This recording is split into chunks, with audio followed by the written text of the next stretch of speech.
Hello friends, स्वागत है आपके अपने चैनल शिशुपाल सर के चैनल पे। मैं शिशुपाल सर आपका स्वागत करता हूं। दोस्त, हम लोगों ने पिछला 2 वीडियो देखा था रेशियो का, जिसमें से काफी महत्वपूर्ण क्वेश्चंस आए थे और हम लोगों ने उसका लुत्फ उठाया। काफी मजा आया, इंटरेस्ट भी आया। कुछ लोगों का कमेंट्स भी काफी अच्छा लगा हमें उम्मीद है कि आगे भी आप लोग इस तरीके से देखते रहेंगे। जो चैनल्स पे हमारे न्यू आते हैं, न्यू जुड़ते हैं, वो चैनल्स को सब्सक्राइब कर लीजिए ताकि अच्छे अच्छे वीडियो और हम उपलब्ध करा सकें। ठीक है, चलिए आज का जो है रेशियो का तीसरा पार्ट देखते हैं। तीसरा पार्ट में हम लोग आज देखने वाले हैं, जैसे वर्ग अनुपात पूछता है एग्जाम में, वर्गमूला अनुपात पूछता है, घन अनुपात पूछता है, घनमूला अनुपात पूछता है, मध्य समानुपाती पूछता है, उसके बाद ये चतुर्थ समानुपाती पूछता है। ये सारे क्वेश्चन जो है हमेशा डॉट में रहते हैं लोग, और कहीं ना कहीं देखा जाए तो एक न एक क्वेश्चन एग्जाम में पूछ ही देते हैं। ठीक है, तो चलिए आज का क्लास बिना विलंब किए हुए हम लोग स्टार्ट करते हैं और देखते हैं कि ये होता क्या है। ठीक है, तो सबसे पहला चीज जो हम बता दें कि वर्ग अनुपात क्या होता है। वर्गानुपात, ठीक है, वर्गानुपात होता क्या है। ठीक है, ये वर्गानुपात क्या होता है। सपोज दैट मान लिया जाए कि a अनुपात b दे दिया जाए। अब इसका पूछ दिया जाए आपसे कि इन दोनों का वर्गानुपात बताइए, इन दोनों का वर्गानुपात बताइए। तो क्या करना है, कुछ नहीं, वर्गानुपात जैसे ही बोला जाएगा इसका स्क्वायर और इसका स्क्वायर, दोनों का स्क्वायर कर दीजिएगा, ये आपका फाइनली आंसर हो जाएगा। यानी हम क्या सीखे, वर्गानुपात देखा जाए तो दोनों का केवल स्क्वायर करिएगा, ये आपका फाइनली आंसर होगा। तो ये तो आपका वर्गानुपात रहा। इसी में देखिएगा, अगर पूछा जाएगा वर्गमूलानुपात, वर्गमूलानुपात पूछा जाए। ठीक है, वर्गमूलानुपात पूछ दिया जाए, जैसे पूछ दिया जाए क्वेश्चंस में किसका वर्गमूलानुपात बताइए। जैसे मान लिया जाए कि a और b है, इसका वर्गमूलानुपात बताइए। तो वर्गमूल अनुपात, वर्गमूल देखिए यहां से वर्गमूल दिया गया है, तो अर्थात इसको भी रूट में डाल दीजिएगा और इसको भी रूट में डाल दीजिएगा। अर्थात देखा जाए तो वर्गानुपात में दोनों को स्क्वायर कर दीजिएगा और वर्गमूलानुपात में क्या करना है कि दोनों को रूट अंडर में डाल देना है। ठीक है, रूट अंडर में डालने से ये क्या हो जाएगा, वर्गमूलानुपात निकल जाएगा। अगला देखते हैं, अगला देता है कि घनमूलानुपात। पहला घनमूलानुपात, देखिए, ठीक है, घनमूलानुपात। तो घनमूलानुपात, पहले घन अनुपात देखते हैं। अगर बोल दिया जाए घनमूलानुपात से पहले देख लीजिए कि घनानुपात कहा दे तो क्या करना है, जैसे a और b का घनानुपात निकालने के लिए दे दिया जाए, a और b का अगर घनानुपात कर दिया जाए निकालने के लिए, घन कर दिया जाए निकालने के लिए, तो घनमूलानुपात में क्या करना है कि इसका क्यूब और इसका क्यूब दोनों को लिख देना है, ये आपका घनमूलानुपात आंसर हो जाएगा। ठीक है, तो घनमूलानुपात सीखे, पहला चीज वर्गानुपात सीखे, वर्गमूलानुपात सीखे, घनमूलानुपात सीखे, और जो चौथा है वो घनमूलानुपात। ठीक है, घनमूलानुपात देखते हैं। अब घनमूलानुपात में क्या कर सकते हैं, अगर a और b का घनमूलानुपात निकालना है तो इसको 3 डालिए, ये हो गया आपका घन, इसको भी 3 डालिए, ये भी हो जाएगा घन। तो यहां से वर्गमूलानुपात, ठीक है, पहला वर्गानुपात, वर्गमूलानुपात, घनानुपात, घनमूलानुपात, इन चारों चीज के बारे में हम लोग जानकारी ले लेंगे। फिर बारी बारी से सारे का एग्जांपल हम लोग लेते चलेंगे ताकि क्वेश्चन जो है एग्जाम में काफी अच्छा रहे, मतलब बन जाए, आसानी से छूटे ना। ठीक है, चलिए स्टार्ट करते हैं बारी बारी से इन सभी पे क्वेश्चन। जैसे क्वेश्चन हमारे पास एमटीएस में पूछा हुआ था वो क्वेश्चंस है। ठीक है, इसको स्क्रीनशॉट चाहे तो ले सकते हैं कि वर्गानुपात क्या होता है, वर्गमूलानुपात क्या होता है, घनमूलानुपात क्या होता है और घनानुपात क्या होता है। इन सभी चीज के बारे में हम जानेंगे। एक और छूट गया, देखिए ध्यान दीजिएगा, एक और छूटा, विलोमानुपात। विलोमानुपात छूट गया दोस्त, देखिए ध्यान दीजिएगा। विलोमानुपात किसको कहते हैं, तो विलोमानुपात का मतलब हो गया जैसे a और b का अगर विलोमानुपात कहा जाए तो हम इसको साइन को चेंज कर देंगे। अगर ये इस साइड है तो हम पहले b ले आएंगे, फिर उसके बाद a ले आएंगे, ये आपका हो गया विलोमानुपात। ठीक है, तो सब चीज ठीक है। वर्गानुपात बोल देगा तो क्या करना है कि पावर में स्क्वायर कर देना है, वर्गमूलानुपात करना है तो रूट में डाल देना है, घन अनुपात कर देना है तो पावर में 3 डाल देना है, घनमूलानुपात करना है तो वो पावर में रूट अंडर के अंदर में जो है क्यू रूट डाल देना है, 1 या फिर भी जो भी रहे। वो क्वेश्चन हम देखेंगे तो पता चल जाएगा क्या क्या करना हमको करना है। ठीक है, देखिए ध्यान दीजिएगा, जैसे हमारे पास एक एमटीएस का क्वेश्चन जो दिया गया था उसको हम लोग पहले सॉल्व करते हैं, क्या है क्वेश्चन में क्या और कैसे बनाया जाएगा उसको। ध्यान दीजिएगा, केवल आराम आराम से पढ़ते रहिए, सारा क्वेश्चन सीधी पूर्वक सॉल्व होते रहेगा। जैसे दिया है 0.6 क्वेश्चन है दोस्त, ठीक है, 0.6 और 0.7, ठीक है, इसका बोला गया है का क्वेश्चन है वर्गानुपात बताइए। क्या पूछा गया है कि वर्गानुपात बताइए, इसका वर्गानुपात बताइए। ध्यान दीजिएगा, 0.6 और 0.7 का वर्गानुपात बताने के लिए कह रहा है आपसे, ठीक है। तो इन दोनों का वर्गानुपात निकालना है, तो क्या करना है, ये देखिए ध्यान दीजिएगा, 4 हम ऑप्शन देते हैं, आप ध्यान से बनाइएगा। हमको ऑप्शन देते देते आप छांट लीजिए कि आंसर है क्या, ठीक है। ये पहला ऑप्शन हो गया 0.36 और अनुपात 0.49, बी में देगा 6:7, सी में दे देगा, जैसा सी में दिया है 5.7 और डी में दे दिया जाएगा 36:49, ठीक है। ये 4 ऑप्शन है दोस्त। आप क्या कीजिएगा, वर्गानुपात निकालने के लिए दिया गया है आपका क्वेश्चंस में, कैसे निकाल पाइएगा। कुछ नहीं करना है दोस्त, पहला चीज हम क्या बताए कि वर्गानुपात में आंख मूंद के दोनों का क्या करना है कि वर्गानुपात निकाल देना है। पूछिए कैसे आंख मूंद लिखाएगा, सही बात है। वर्गानुपात का मतलब 0.6 का स्क्वायर अनुपात 0.7 का स्क्वायर, अर्थात क्या देगा ये दे देगा 36.36 और ये दे देगा 0.49। तो क्या फाइनली हमारा आंसर हो गया? नहीं, ये बिल्कुल भी नहीं होगा। तो क्या करना है, हम पढ़े कि रेशियो का मतलब होता है छोटा फॉर्म। अगर यहां से पॉइंट हटाया जाए तो 100, यहां से हटाया जाए तो ये भी 100 से 100 कैंसिल, अर्थात फाइनली जो आंसर होगा 36:49 हो जाएगा। तो कौन सा ऑप्शन हो जाएगा? D number. डी नंबर जो है आपका बिल्कुल सही आंसर है, ठीक है। प्रॉब्लम खत्म। एक बार फिर से आप देख सकते हैं, वर्गानुपात कहेगा तो दोनों का केवल स्क्वायर करके आंसर लिख देंगे हम, ठीक है। चलिए आगे बढ़ते हैं, नेक्स्ट क्वेश्चन की तरफ। ध्यान से देखिएगा, आराम से देखते जाइएगा, एक भी क्वेश्चन ऐसा नहीं होगा जो आपसे नहीं बन सकेगा। और मैं तो कहता हूं कि वीडियो लगातार देखने से आप घर बैठे भी सारा मैथ्स को सॉल्व कर सकते हैं। चलिए आगे देखते हैं। नेक्स्ट जो हमारा है क्वेश्चन, एक क्वेश्चन कर रहा है कि क्वेश्चन नंबर 2 देखते हैं। कह रहा है कि 1/49 अनुपात 1/81, इसका क्या पूछा जा रहा है? इसका पूछा जा रहा है वर्गमूलानुपाती ज्ञात करें। क्या पूछा जा रहा है? वर्गमूलानुपात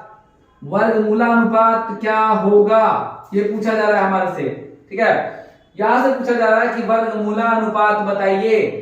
आपके पास जो ऑप्शंस दिया गया है वो 0.7 दिया गया है, अनुपात 0.9 दिया गया है, दूसरा है 9.7, तीसरा ऑप्शन है 7.9 और चौथा ऑप्शन है 7:9 अनुपात 3:4:3। ये ए नंबर, ये बी नंबर। आज हम लोग सारा क्वेश्चन एमटीएस का कर रहे हैं, कुछ सिलेक्शन क्वेश्चन है, सिलेक्टेड क्वेश्चन है जो पूछा हुआ एग्जाम में। ध्यान दीजिएगा, 1/49 और 1/81 का अगर वर्गमूलानुपात पूछ दिया जाए तो आंसर क्या हो सकता है? तो वर्गमूलानुपात कह रहा है। वर्गमूला का मतलब क्या होता है? वर्गमूल का मतलब होता है रूट अंडर, ठीक है। इस क्वेश्चन को हम लोग सॉल्व करते हैं और जो आंसर आएगा हम उसको मारते हैं। पहला चीज ये रेशियो में दिया हुआ है तो इन दोनों को क्रॉस कर लीजिए, अर्थात 81:49 हो जाएगा। ये क्या हो गया? ये छोटा सा फॉर्म हो गया, रेशियो का बेसिक फॉर्म हो गया। अब हमको इसको निकालना है वर्गमूलानुपात। वर्गमूलानुपात का मतलब होता है कि वर्गमूल दोनों को वर्गमूल के अनुपात में निकालना है। तो इसका वर्गमूल और इसका वर्गमूल अगर हम निकालते हैं तो इसका वर्गमूल हो जाएगा 9 और इसका वर्गमूल हो जाएगा 7, अर्थात 9:7, ऑप्शन नंबर बी सही जाएगा, ठीक है। 7:9:7 हो जाएगा, ठीक है। ये आपका फाइनल आंसर होगा। फिर से एक बार ध्यान दीजिएगा, 1/49 है और 1/81 है। वर्गमूलानुपात कह रहा है, वर्ग अनुपात निकालना है, वर्गमूल निकालना है दोनों का। तो अगर हम यहां से करेंगे वर्गमूल देखा जाए तो क्या कर सकते हैं, इसको 1/7 लिख सकते हैं, क्योंकि 49 का वर्गमूल ये, 81 का वर्गमूल क्या लिख सकते हैं, 1/8 लिख सकते हैं, सॉरी 1/9 लिख सकते हैं। ठीक है, क्या ये सही आंसर है? नहीं। तो फाइनली क्या करते हैं, दोनों का एलसीएम लेते हैं 63 और ये 9 और ये 7, तो हमारा फाइनली आंसर क्या हो जाएगा, 9:7 हो जाएगा, जो हमारा बी नंबर आंसर है। ठीक है, तो वर्गमूलानुपात, वर्गानुपात, एक एक एग्जांपल दोनों का हमने दे दिया है। और आगे नेक्स्ट क्वेश्चन की ओर बढ़ते हैं और देखिएगा क्वेश्चंस किस तरीका से एग्जाम में पूछे जाते हैं। ठीक है,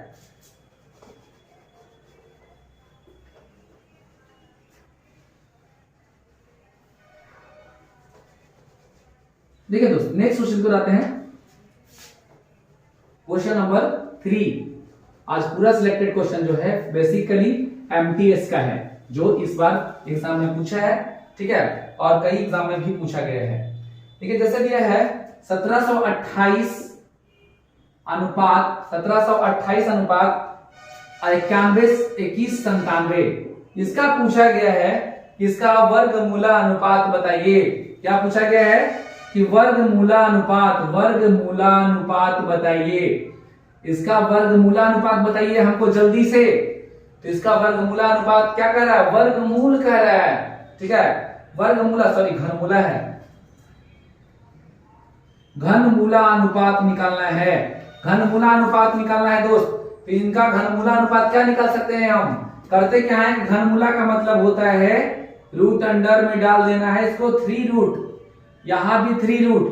अब एक चीज बताइए, 1728 किसका वर्गमूल होता है, 1728 वर्गमूल होता है 12 का, सॉरी घनमूल होता है ना 12 का, और वो किसका 2197 13 का होता है। ठीक है, तो 12:13 आंसर हो गया।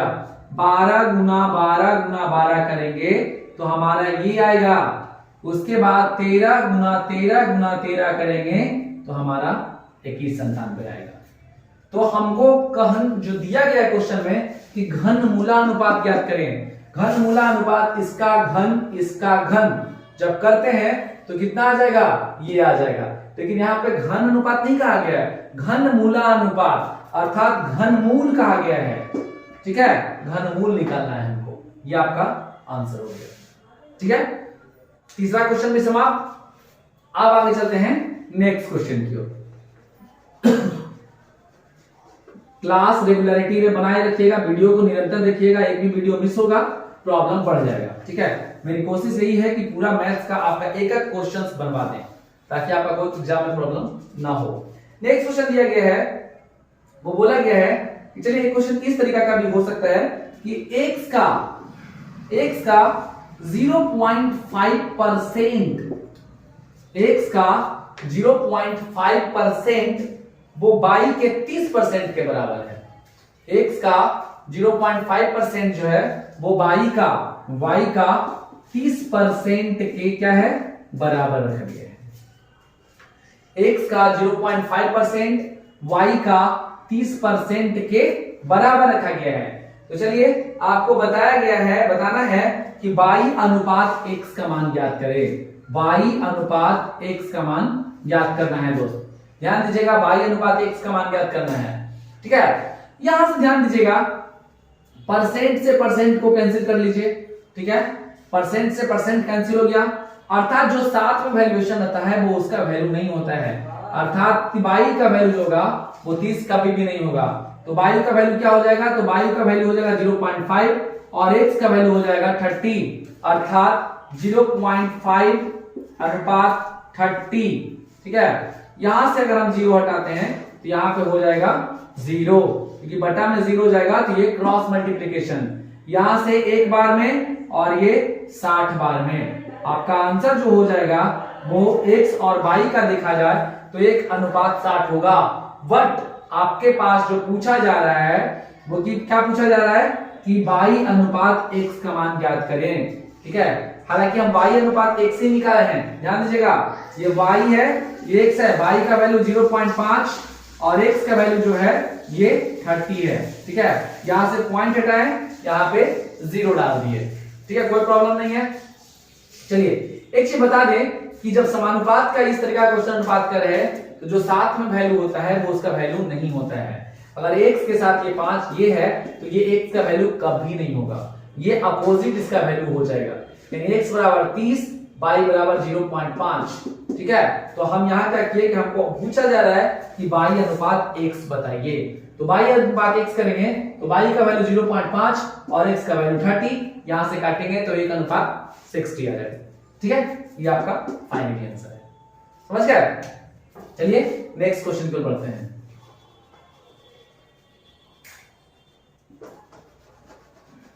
सारा क्वेश्चन आसानी पूर्वक आप इजी से बनाते जाइए, सॉल्यूशन करते चलते हैं, प्रॉब्लम नहीं होगा। इस वीडियो के बाद जो है आपका केवल और केवल वर्ड प्रॉब्लम का क्वेश्चन आएंगे। ठीक है, जो आसानी से बनेगा वो भी बनेगा, ऐसा नहीं कि नहीं बनेगा।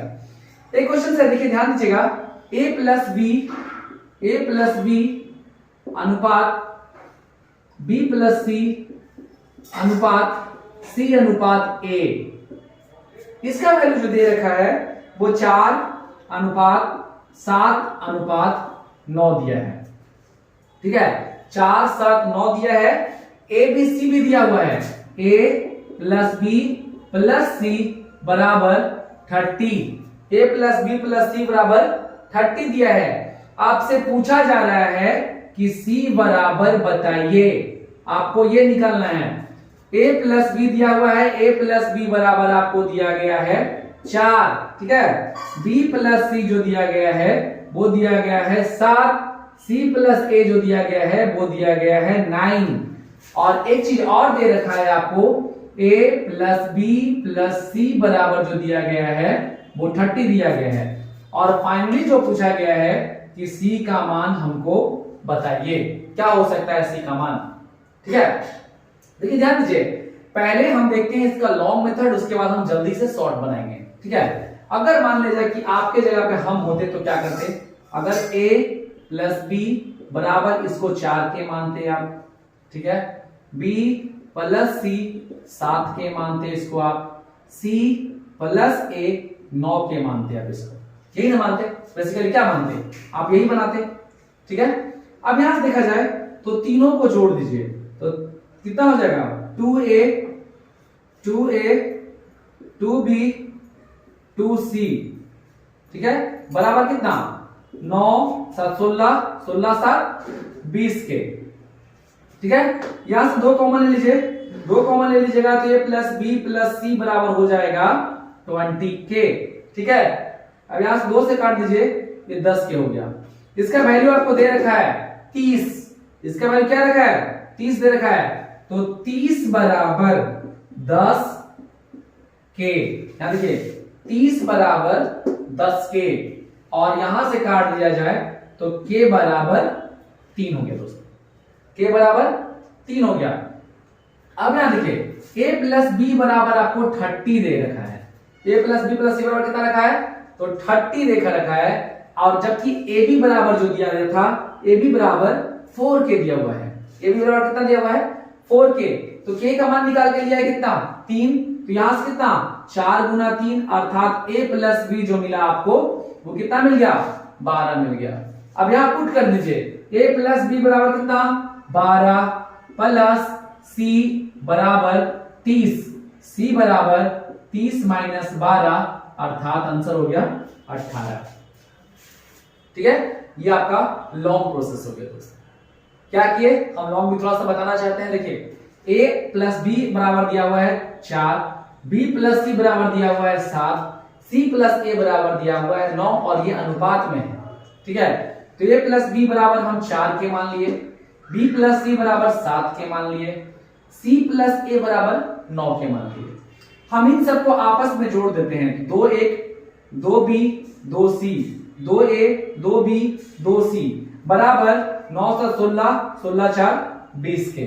ठीक है, अब यहां से क्या करते हैं कि 2 सब में बाहर ले लिए हम, a प्लस बी प्लस सी बराबर कितना, यहां से 20 के।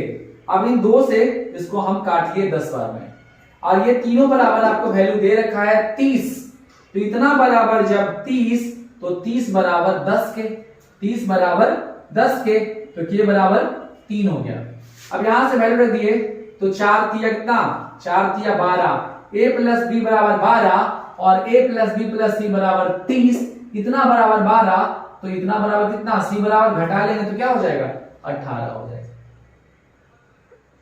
ठीक है, ये आसानी से बना लेंगे आप, लेकिन इससे भी ज्यादा शॉर्ट आप कर सकते हैं। कैसे करिएगा, देखिए ध्यान दीजिएगा, हम इसका शॉर्ट बता रहे हैं दोस्तों।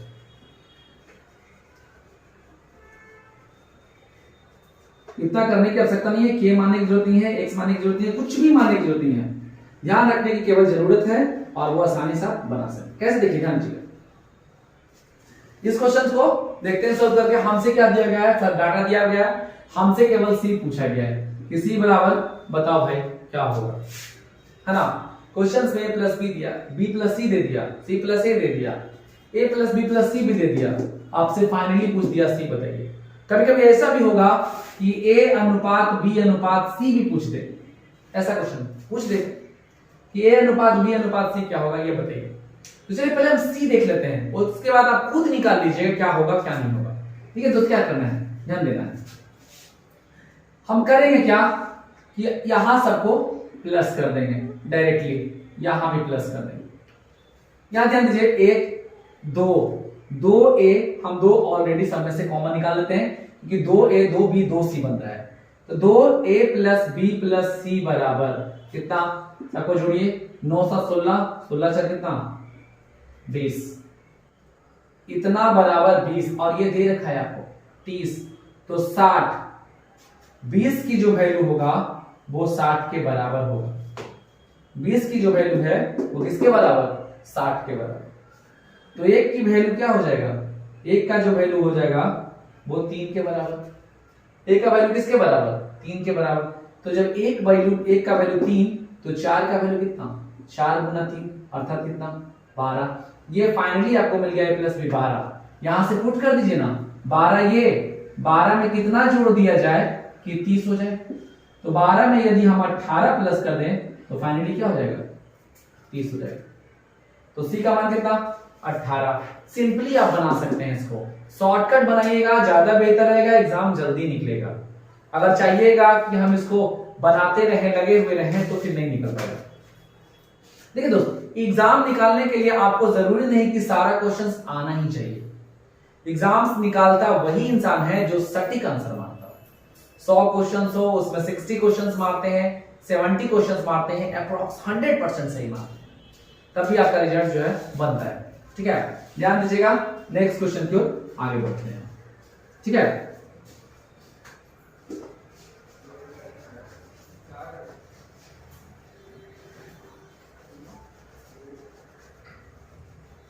चलिए देखिए, अगला क्वेश्चन जो हमारे पास है वो एक दिया हुआ है कि मध्य समानुपाती ज्ञात करें। तो मध्य समानुपाती कैसे निकाल पाएंगे जब तक आपको कुछ जानकारी ही नहीं दिया गया है।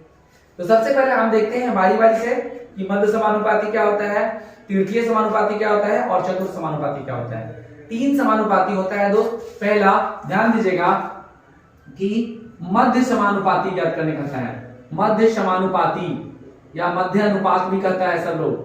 मध्य समानुपाती बराबर क्या हो जाएगा, आखिर इसका फार्मूला क्या होता है, कैसे बनता है। दोस्त मैं एक चीज कहूंगा कि फार्मूला हमको याद होता ही नहीं है कभी, ठीक है, और ना आपको याद करना है कोई फार्मूला। मध्य समानुपाती ज्ञात करना है। सपोज दैट मध्य का मतलब क्या होता है, मिडिल टर्म।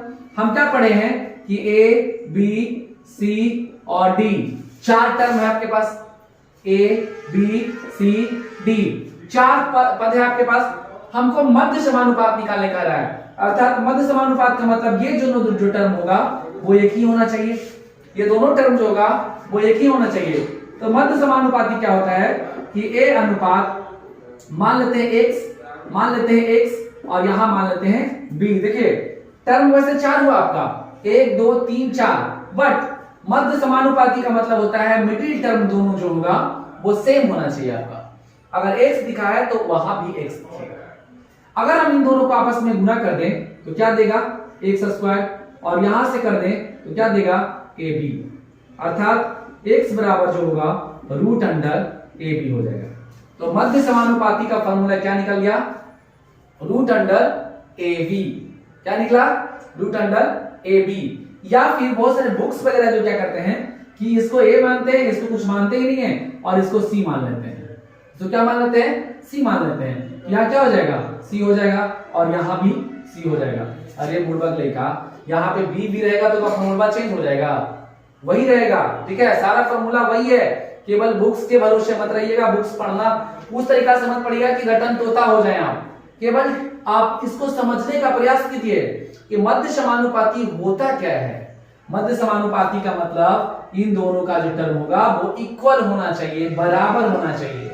ये मध्य वाला टर्म जो होगा वो बराबर होना चाहिए, तभी वो मध्य समानुपाती निकाल पाएंगे। ठीक है, तो मध्य समानुपाती अगर कोई पूछता है तो याद ही मत करना कि रूट अंडर ए सी या रूट अंडर ए बी। ठीक है, करना क्या होगा? फॉर्मूला याद ही नहीं करना होगा, केवल क्वेश्चंस को हम सॉल्व करेंगे, उस समय देखिएगा आपको बताएंगे। तो उम्मीद करते हैं कि मध्य समानुपाती आप आसानी से निकाल दीजिएगा। जो भी संख्या दिया हुआ रहेगा दो, उसको रूट में डाल दीजिएगा। ठीक है, ये आपका आंसर देगा। नेक्स्ट करते हैं, मध्य समानुपाती के बाद आता है तृतीय समानुपाती। क्या आता है? तृतीय समानुपाती ज्ञात करें। अगला जो दिया गया है वो कह रहा है कि तृतीय समानुपाती ज्ञात करें। ध्यान दीजिएगा, तृतीय समानुपाती, तृतीय समानुपाती ज्ञात करके हमको बताइए। अब एक चीज ध्यान दीजिए कि तृतीय समानुपाती हम कब निकालेंगे, कैसे निकालेंगे? तो मान लेते हैं कि ए को ए दे दिया जाए, सपोज दैट। ठीक है, ए दे दिया जाए, बी भी दे दिया जाए, बी भी और एक सी भी दे दिया जाए, ए बी और सी भी दे दिया जाए। मान लेते ए दे दे, बी दे दे, बी दे दे और मान लेते एक्स दे दे। टर्म कितना? 1 2 3 4। ठीक है, हमको इससे मतलब है। ठीक है, तो तृतीय समानुपात अर्थात x बराबर जब पूछा जाएगा तो बी स्क्वायर बटा ए हो जाएगा तृतीय समानुपाती का फार्मूला, जो आपके भाषा में फार्मूला कहते हैं। ठीक है, तो मध्य समानुपाती सीख गए, तृतीय समानुपाती सीख गए। अब एक बारी है चतुर्थ समानुपाती का। चतुर्थ समानुपाती, ठीक है, चतुर्थ समानुपाती आपसे निकालने को कहा जा रहा है। ठीक है, ध्यान दीजिएगा, a अनुपात b अनुपात c अनुपात x। ठीक है, अनुपात एक। देखिए चतुर्थ समानुपाती चौथा टर्म। आप पूछिएगा सर ये भी तो चौथा था, नहीं, ये दोनों तो एक ही है ना भाई। ये a है, ये b है, ये c है, तो वहां तो एक ही है ना। यहां प्रॉब्लम है 1 2 3 4, तो हमको x का मान निकालना है। तो यहां से करेंगे x बराबर, तो इन दोनों को गुना करेंगे bc और इसको बटा करेंगे, अर्थात bc बटा a जो होगा वो चतुर्थ समानुपाती हो जाएगा। ठीक है, bc बाई a x बराबर। ठीक है, ये निकाल दीजिएगा यहाँ पे समानुपाती। ठीक है, bc बाई a हो जाएगा। समझ गया? चलिए आगे चलते हैं।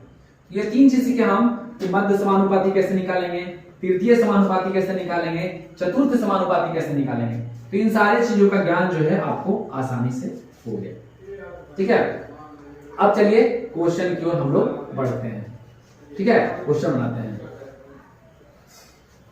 जैसे क्वेश्चन हमारे पास है 4 तथा 42 का तृतीय समानुपाती ज्ञात करें। 4 तथा किसका? 4 तथा 42 का।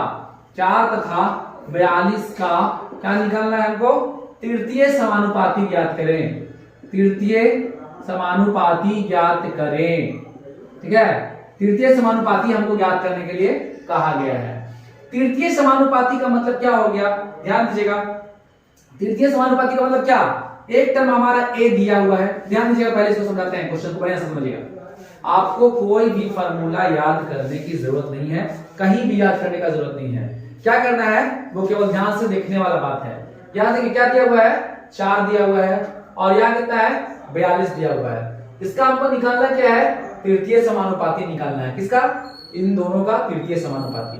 दोस्त तृतीय समानुपाती वाला क्या? ए बी और सी, यही ना तृतीय समानुपाती। ये वाला निकालना है हमको पोर्शन को, अर्थात ये वाला हिस्सा जो है निकालना है। ये दे रखा है आपको कितना?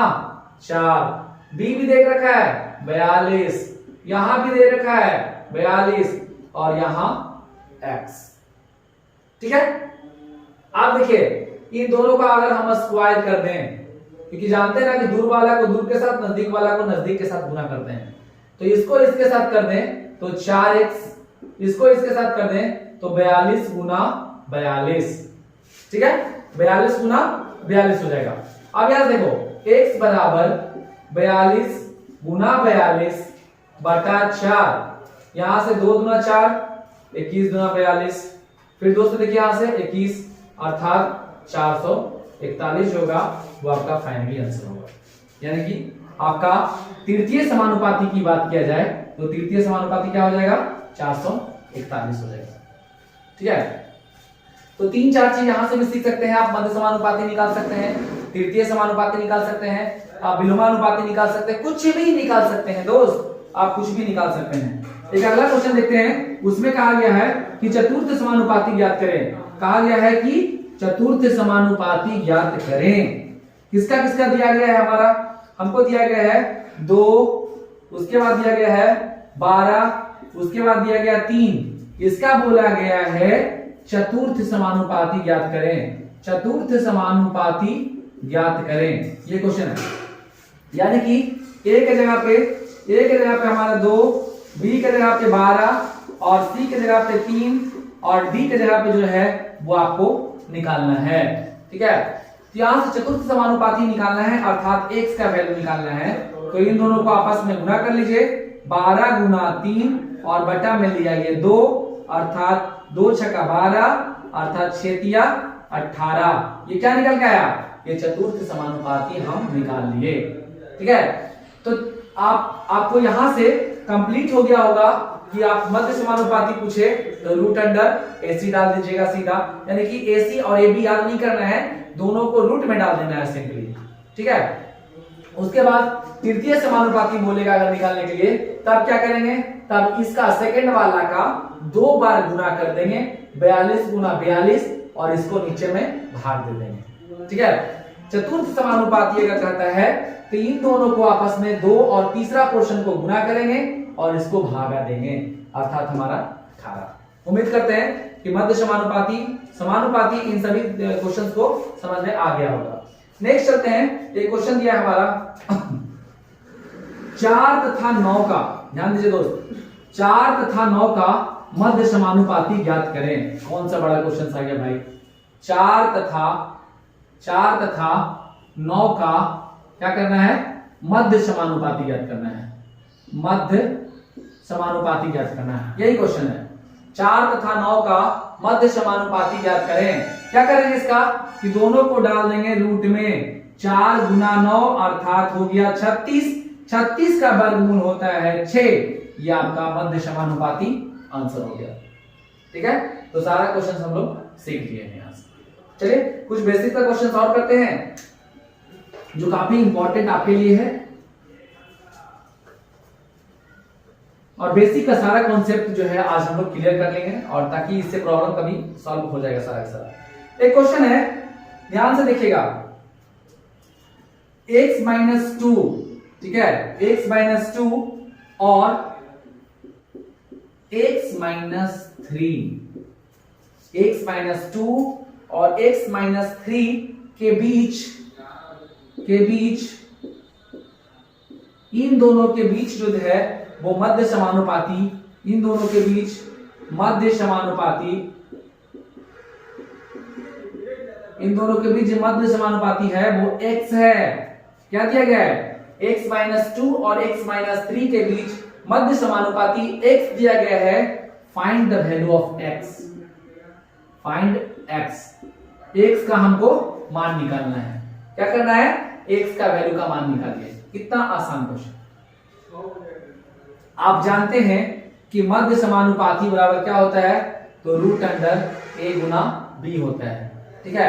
अर्थात समानुपाती बराबर दिया हुआ है, यानी x बराबर जो दे रखा है वो रूट अंडर x माइनस 2 और x माइनस 3 दे रखा है। अगर मान लिया जाए कि इन दोनों के ऊपर, ठीक है, यहां अगर हम वर्ग कर दें, मतलब यहां से इसका वर्ग इसका वर्ग, तो क्या हो जाएगा, दोनों में से क्या हो जाएगा कि x जो होगा वो खत्म हो जाएगा, यहां से रूट खत्म हो जाएगा। यहां से दोनों तरफ स्क्वायर किए, यहां स्क्वायर से ये रूट फिनिश हो गया। ध्यान दीजिए एक्स स्क्वायर बराबर, इसको गुना कीजिए, x square minus 2x minus 3x plus 6, ये x से x क्या हो जाएगा, कैंसिल, ठीक है। ये -5 इधर ले आइए, 5x बराबर दे रखा है 6, यहां देखिए 5x, ये उधर ही रहने दीजिए, x बराबर 6/5, ये आपका आंसर हो गया, ठीक है। x माइनस 2 और x माइनस 3 के बीच मध्य समानुपाती की बात कहा जाए तो क्या करना है हमको, सिंपली कुछ नहीं, मध्य समानुपाती का फार्मूला जो लगाना है वो लगा सकते हैं, अगर नहीं लगाना है तो सिंपली आप इसका निकाल भी सकते हैं दोनों को। मध्य समानुपाती का मतलब रूट अंडर AC होता है, ठीक है। जब आप लोग अगला वीडियो जब आएंगे तो उसमें देखेंगे कि जो क्वेश्चंस जो आएगा वो आपको बाई ऑप्शनल पढ़ाया जाएगा, ठीक है। बाई ऑप्शनल जो हम लोग अभी तक 3 वीडियो में देखे कि 3 वीडियो में किस तरीका से क्वेश्चंस हम लोग देखे, आप भी देखे, और इन तीनों में कल अगला जो वीडियो हम लोग आएगा उसमें केवल और केवल ऑप्शनल पढ़ाएंगे आपको कि इन तीनों का मिक्सचर में हम लोग कैसे कैसे क्वेश्चन पढ़े, और केवल ऑप्शनल, अगर ए भी दिया हुआ है तो सीधा आंसर केवल, ठीक है। तो अगला जो क्लास हम लोग मिलेंगे उसमें ऑप्शनल्स का मतलब क्लास करेंगे, ठीक है। आज का वीडियो कैसा लगा ये कमेंट्स कीजिएगा, आपका हम मतलब उसका हमको इंतजार रहेगा, ठीक है। तब तक के लिए बहुत बहुत धन्यवाद।